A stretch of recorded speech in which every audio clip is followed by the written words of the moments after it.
বলি যে ৫ অগাস্টের পর থেকে ছাত্ররা যে কাজটা করেছে, আপনারা তো আজকাল ছাত্রদের সমালোচনা করতে সবাই খড়গহস্ত, কিন্তু আমি একটু তাদেরকে ডিফেন্ড করি যে ৫ অগাস্টের পর থেকে ছাত্ররা যেগুলো করেছে এগুলো হচ্ছে ফায়ার ফাইটিং।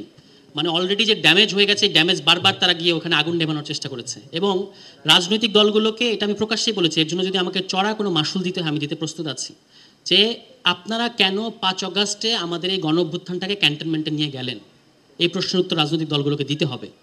কারণ তখনও জনগণ রাস্তায়, ছাত্র নেতৃত্ব রাস্তায়। আপনারা বলতে পারতেন এই গণ অভ্যুত্থানটা রাজনৈতিক দলগুলোর নেতৃত্বে ঘটে নাই, যদিও রাজনৈতিক দলের অংশগ্রহণ ছিল, কিন্তু এটা জনগণ আকারে। দেখেন, জনগণ তো একটা কনসেপ্ট, কিন্তু ৫ অগাস্টের মতো পরিস্থিতিতে জনগণকে আপনি এম্পেরিক্যালি দেখতে পান, চাক্ষুষ দেখতে পান, তো তারা রাস্তায় কোটি কোটি মানুষ।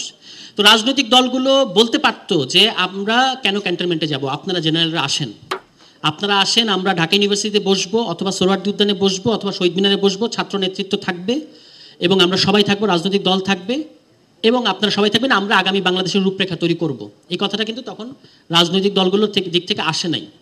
এবং এ কারণেই হচ্ছে এটা হলো ১ নম্বর সংকট, যে আমরা আমাদের গণঅভ্যুত্থানটাকে ক্যান্টনমেন্টে নিয়ে গেছি।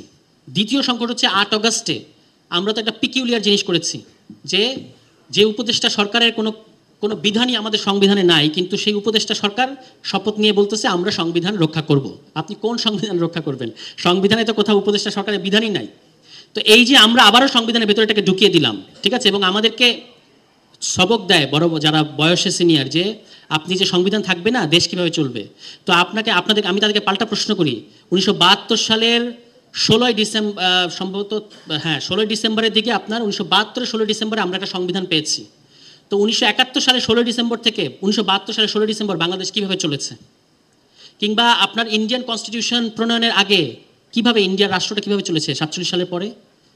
হ্যাঁ, তার মানে হচ্ছে তখন একটা দেখবেন আপনি ইন্ডিয়ান ইন্ডিপেন্ডেন্স অ্যাক্ট, এরকম একটা অ্যাক্ট করা হয়েছিল। আজকেও আমরা ৫ অগাস্টের পরে একটা প্রোক্লেমেশন, সামরিক বাহিনী ক্ষমতা দখল করলে ১৫ আগস্টের পরে প্রথমেই তারা একটা প্রোক্লেমেশন জারি করেছে।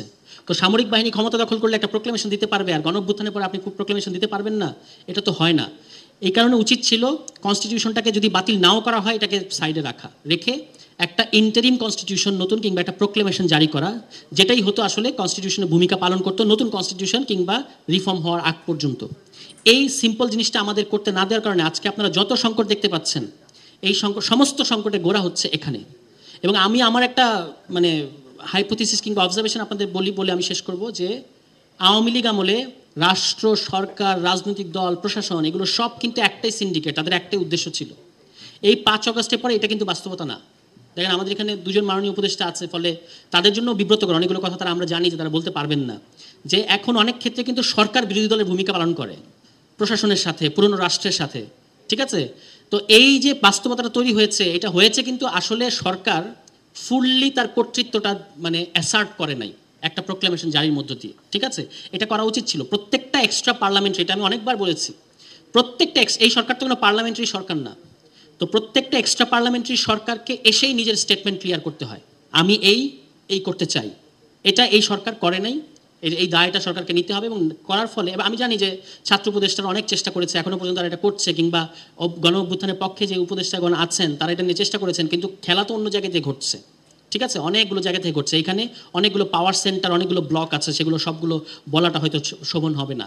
ফলে এই যে এই সরকারকে গণ অভ্যুত্থানের পক্ষে রাখা, এই পরিস্থিতিকে গণ অভ্যুত্থানের পক্ষে রাখা, এই জন্য কিন্তু অনেক ফায়ার ফাইটিং করতে হচ্ছে। এ কারণে আমার সর্বশেষ বক্তব্য, যে আমরা যদি আবারও ৩ জোটের ৩৪ বছর কেটেছে মাঝখানে ৯০ সালের পরে, আমরা যদি আবারও একটা ৩ জোটের রূপরেখা না চাই, ওই ধরনের একটা জিনিস, আমরা তো এটা চাই না যে ঘোষণাপত্র হবে, সনদ হবে, আর এগুলো জাদুঘরে শোভা পাবে, আমরা এটা চাই না। আমরা চাই এগুলো বাস্তবে দেখতে চাই, বাংলাদেশে এগুলো ইমপ্লিমেন্টেড হবে, এই যেগুলো কথাগুলো থাকবে এই সনদ এবং সংস্কারের ঘোষণাপত্রের মধ্যে। এ কারণে আমি দাবি জানাবো, আগামী ৫ অগাস্টে যে ঘোষণাপত্রটা জারি করা হচ্ছে, এটাকে দয়া করে আপনারা ডেক্লারেশন বানাবেন না, এবং আমাদেরকে কোনো ধরনের ফাঁকি দেবেন না। এটা প্রোক্লেমেশন হতে হবে, যার একটা লিগালি একটা ইমপ্লিকেশন থাকবে, যার একটা লিগ্যাল ইফেক্ট থাকবে।